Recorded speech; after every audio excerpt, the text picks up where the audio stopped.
जेहलम के नवाही इलाके भतमस्त में लगी आग पर 70% काबू पा लिया गया है। आग बुझाने का अमल 16 घंटे तक जारी रहा, जिसमें फायर फाइटर्स और महकमा जंगलात के अहलकारों ने हिस्सा लिया है। मजीद जानेंगे, बोल के नुमाइंदे यासिर फहमीद हमारे साथ मौजूद हैं। यासिर, इस वक्त क्या सूरत हाल है, बताएगा।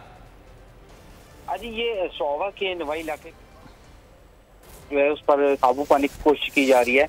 रेस्क्यू के मुताबिक अभी 70 से 80% जो है वो आग बुझा दी गई है, जबकि झाड़ियां और खुश्क जो जंगलात हैं उन होने की वजह से आग ज्यादा फैल रही है और फायर फाइटर्स महकमा जंगलात के एहलकारों के साथ मसरूफ हैं आग बुझाने के अमल में, जबकि तहसील इंतजामिया, तहसील सोवा की इंतजामिया और महकमा माल के एहलकार भी वहाँ पे मौजूद है, जबकि मकामी आबादी के लोग भी वहाँ पे उस आग बुझाने के अमल में शरीक है।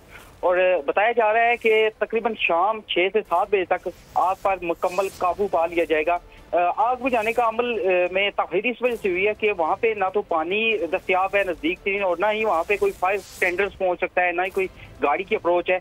तो दुश्वार गुजार और पहाड़ी इलाका होने की वजह से आग बुझाने के अमल में ताखीर हो रही है, जबकि रेस्क्यू एहलकार और फायर फाइटर्स जो हैं वो अपने रवायती तरीके से हाथों से आग बुझाने की कोशिश में मसरूफ हैं, जबकि 70 से 80% जो है आग बुझा दी गई है।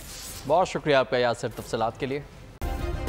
सब्सक्राइब करें और बेल दबाएं ताकि कोई खबर रह न जाए।